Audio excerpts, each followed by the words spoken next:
Welcome to my class. नमस्ते student. बच्चों, आज हम कक्षा 8वीं का व्याकरण पढ़ने जा रहे हैं और व्याकरण में हमारा टॉपिक है समास और उसके प्रकार। समास और उसके प्रकार इस व्याकरण के टॉपिक का यह सेशन नंबर पहला है। सबसे पहले हम देखते हैं कि समास किसे कहते हैं। जब दो या दो से अधिक शब्दों के मेल से नया शब्द बनता है तो इस प्रक्रिया को समास कहते हैं। क्या कहा गया है हमारे इस डेफिनेशन में कि जब दो या दो से अधिक शब्दों के मेल से एक नया शब्द बनता है तो इस प्रक्रिया को समास कहते हैं। जैसे कि देखो, अब गजानन लेते हैं, हाँ, तो इसमें गज प्लस आनन, इससे शब्द बना है गजानन।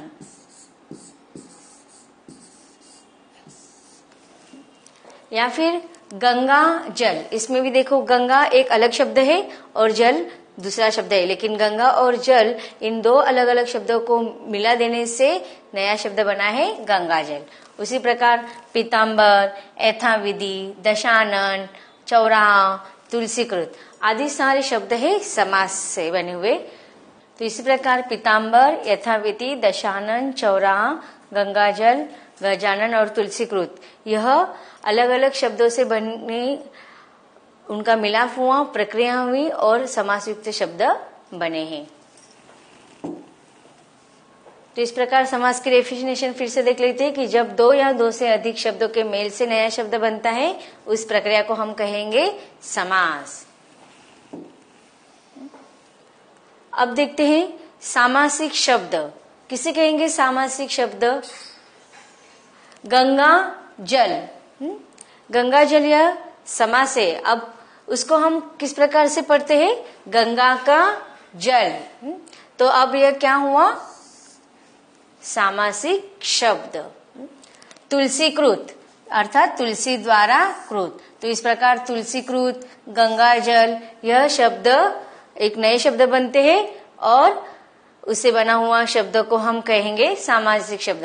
तो गंगाजल और तुलसीकृत यह सामासिक शब्द है और इसमें गंगा यह पहला पद है, जल यह उत्तर पद है। सामासिक शब्द, सामासिक शब्द किसे कहेंगे, जब दो शब्दों के मिलाप से जो नया शब्द बनते हैं उसे हम समास या सामासिक शब्द कहेंगे। तो इसमें जो दो पद होते हैं, दो अलग अलग शब्द, तो पहले शब्द को अर्थात पहले पद को हम कहेंगे पूर्व पद और दूसरे पद को हम कहेंगे उत्तर पद। तो इसमें गंगा यह क्या है, पूर्व पद है, इसे हम पूर्व पद कहेंगे। और जल, जल को हम उत्तर पद कहेंगे।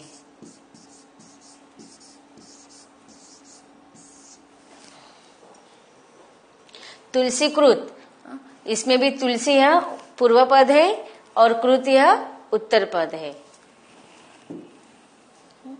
अब देखते हैं सामासिक शब्द, उनका पूर्व पद और उत्तर पद। गंगा जल में गंगा पूर्व पद है, उत्तर पद है जल। तुलसीकृत में तुलसी पूर्व पद है, कृत उत्तर पद है। देशभक्त में देश है जो है पूर्व पद है और भक्त जो है यह उत्तर पद है। समास के दो अंग होते हैं, उसे कहते हैं समस्त पद और विग्रह। अब समस्त पद का अर्थ क्या होता है, समास से बने हुए पदों अर्थात शब्द को हम क्या कहेंगे, समस्त पद। जैसे कि देशभक्त, देशबंधु, तुलसीकृत, गंगाजल। अब देखिए समास, सामासिक शब्द और समस्त पद यह एक ही शब्दों के नाम है। जैसे कि देशभक्त यह समस्त पद भी हुआ, सामासिक शब्द भी हुआ और उसे हम समास भी कहेंगे। समझ में आ रहे, समस्त पद और सामासिक शब्द हम एक ही समास के शब्द को कहेंगे। समास का दूसरा अंग है विग्रह।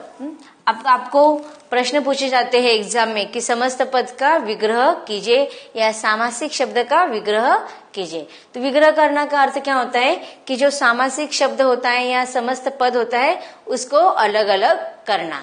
समस्त पदों को अलग करना ही विग्रह कहलाता है।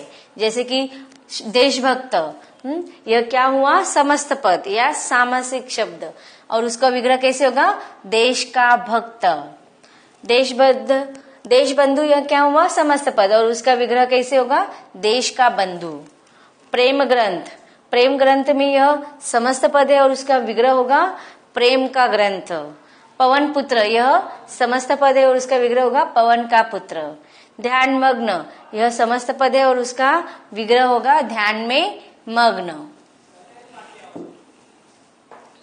अब देखते हैं समस्त पद और उनके विग्रह कुछ अलग अलग उदाहरणों के द्वारा। प्रतिवर्ष अर्थात प्रत्येक वर्ष, प्रतिदिन प्रत्येक दिन, विग्रह क्या होगा उसका, प्रत्येक दिन। उसी प्रकार भर पेट, पेट भर कर, इसे हम कहेंगे विग्रह। आजन्म, जन्म भर। आमरण, आमरण समस्त पद का विग्रह क्या होगा, मरण तक।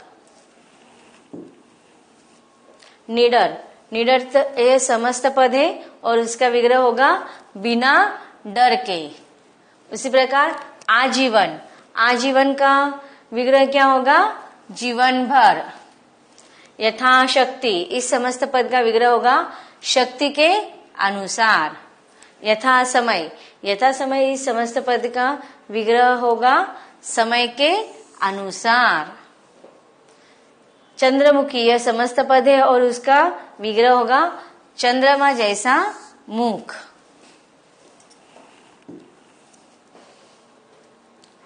अब तक हमने समास किसे कहते हैं, सामासिक शब्द किसे कहते हैं, समस्त पद किसे कहते हैं देखा। सामासिक शब्द में हमने पूर्व पद और उत्तर पद देखा, फिर समस्त पद देखा, फिर उसको विग्रह कैसे करते देखा। अब देखते हैं समास के अलग अलग भेद अर्थात प्रकार। समास के कुल मिलाकर 6 भेद हैं अर्थात 6 प्रकार है। कौन कौन से वह देखते हैं, अव्ययी भाव समास, कर्मधारय समास, तत्पुरुष समास। चौथा है द्विगु समास, पांचवा है बहुव्रीहि समास और छठा है द्वंद्व समास। अब देखते हैं समास का पहला प्रकार अव्ययी भाव समास। डेफिनेशन देखते हैं, जिस समास में पहला पद अव्यय हो, अव्यय का अर्थ क्या होता है कि उसमें परिवर्तन नहीं होता, और समस्त पद क्रिया विशेषण का काम करता हो, वहां पर अव्ययी भाव समास होता है। अव्यय भाव समास में क्या हमें याद रखना है कि पहला पद होता है वह अव्यय होता है और दूसरा समस्त पद जो होता है वह क्रिया विशेषण का काम करता है। जैसे अब देखिए यहाँ पर भर, आ, प्रति, यथा, नी आदि ये कुछ शब्द क्या है, अव्यय है, उसमें कभी परिवर्तन नहीं होता। तो हमें अव्यय भाव समास में क्या याद रखना है कि जिन शब्द के आगे यह शब्द लगे होंगे भर, आ, प्रति, यथा, नी, तो वह सारे समस्त पद या वह समास अव्ययी भाव समास होंगे। जैसे कि देखो प्रतिवर्ष, प्रतिदिन, भर पेट, फिर आजन्म, आमरण,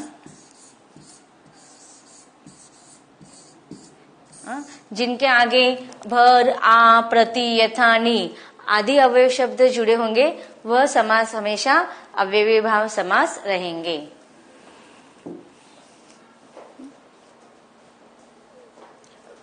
ये सारे जो उदाहरण है वह अव्ययी भाव समास के हैं। जैसे कि प्रतिवर्ष, प्रत्येक वर्ष, प्रतिदिन जैसे हमने देखा था इसके पहले भी, प्रत्येक दिन।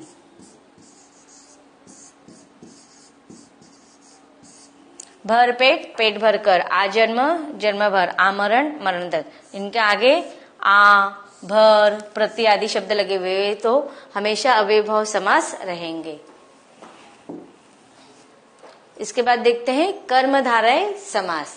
जिस समास में पूर्व एवं उत्तर पद में विशेषण विशेष तथा उपमान उपमेय का संबंध हो वहां हमेशा कर्मधारय समास होता है। जैसे कि उदाहरण के द्वारा देखते हैं हम, समस्त पद नीलांबर, विग्रह क्या होगा उसका, नीला अंबर। मृग नयनी, मृग के समान आंखें। तो नीलांबर, मृगनयनी, स्वर्ण कमल, चंद्रमुखी, अंधविश्वास, यह समस्त पद जो है वह हमेशा कर्मधारय समास रहेंगे। स्वर्ण कमल, सुनहरा कमल, चंद्रमुखी, चंद्रमा जैसा मुख, अंधविश्वास, अंधा है जो विश्वास। तो बच्चों, अब तक हमने अलग अलग समासों के प्रकार देखे, उनको उदाहरणों के अलग अलग उदाहरणों के द्वारा हमने उनको पहचान लिया और उसे अच्छी तरह जान लिया। तो समास के अगले प्रकारों को हम पढ़ेंगे इसके अगले भाग में।